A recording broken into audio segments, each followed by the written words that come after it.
pakinggan natin ang mga opening arguments ng ating mga nagde-debate. Sa argument na, dapat bang pagbawalan ng ating mga mag-aaral gumamit ng AI tools sa paaralan? Pero bago ang lahat, bago ang phase 2, i-check muna natin ang ating Wikadas from Christoph and Elijah kung ano ang palagay ng ating Wikadas dito. Thank you, Aya. Kasama namin ngayon ang FEU Roosevelt, the home of the Tamaraws in Metro East. Maraming salamat.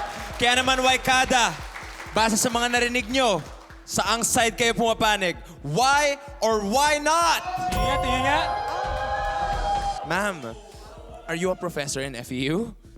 Yes po. Bakit po team why not ang panig ninyo?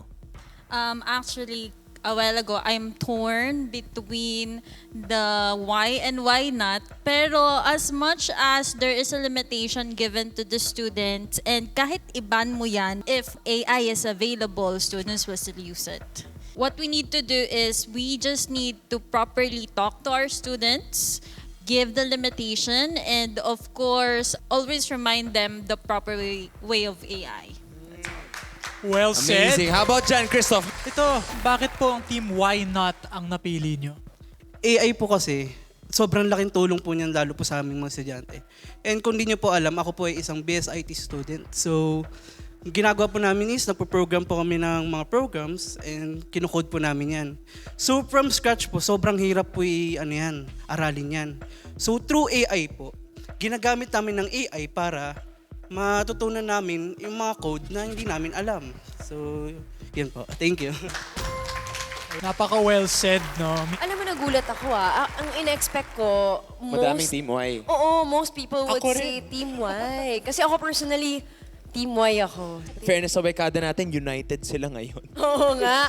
So, ngayon, mas hihimayin natin yan sa phase 2. Yan. For 5 minutes, bubuksan natin ang floor at open discussion siya kasama ng ating mga team captains.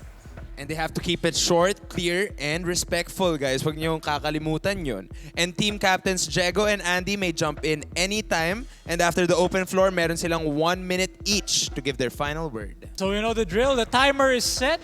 Open floor starts now. So first, I would like to share this information that I came across earlier on an article under Harvard Studies. There's this thing called cognitive atrophy. Ano po ito? Ito po ay isang parang thinking condition na nag-occur when you rely on AI too much. So it is like a brain fry. It is a condition na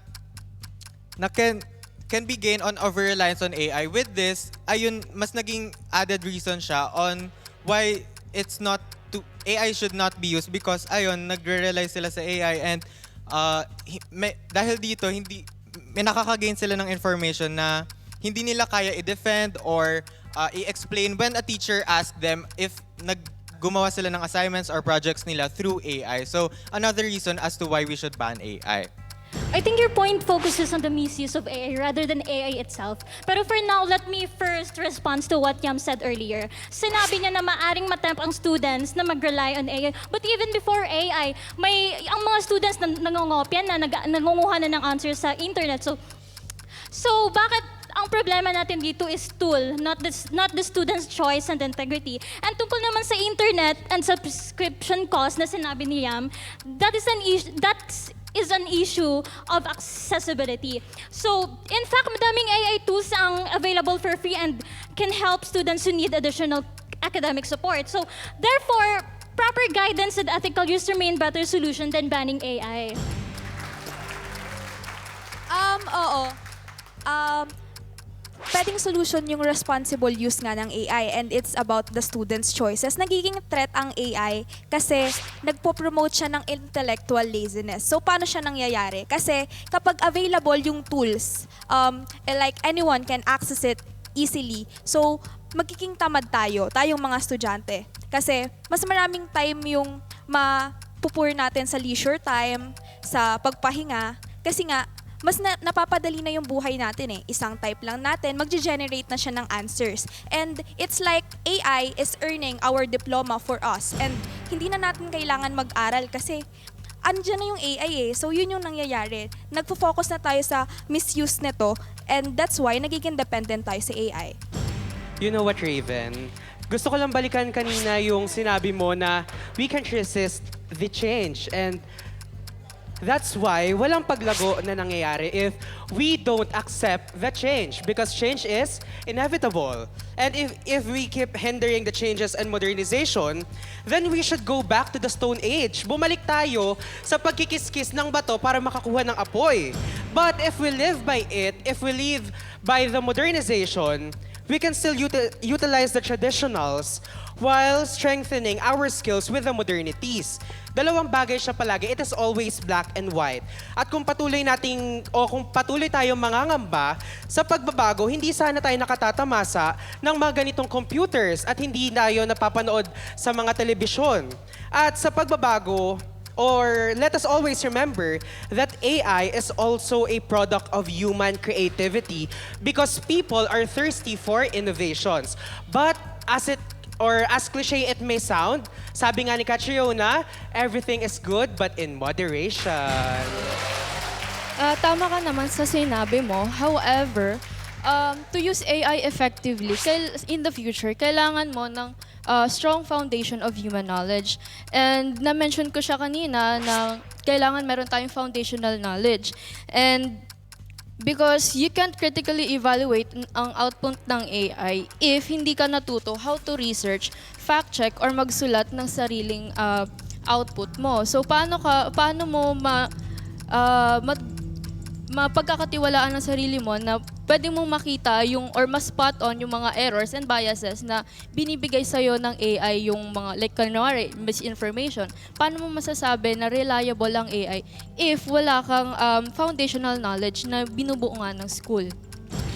Yeah, and to add and to answer that, as a rebuttal, sa global stage we already have the UNESCO guidance on generative AI. So kung sinasabi mo na wala tayo, hindi pa natin alam yung kaya nating kung ano yung gagawin natin, well, sa Pilipinas din meron na. And let me introduce you to the Philippine National AI Strategy Roadmap 2.0 na ginawa ng DTI. And additionally, meron na rin tayong DepEd Policy Direction, DepEd Order number 3, Series of 2026 na nagsasabi kung paano natin gagamitin na maigi ang AI para mas lalong mapayabong ang pag-aaral natin. And I guess that's time's up. Amazing debate from both sides. Ako, ang dami ko na pick up. And now, captains, it's your turn to deliver your closing statements. Simulan natin kay Jego.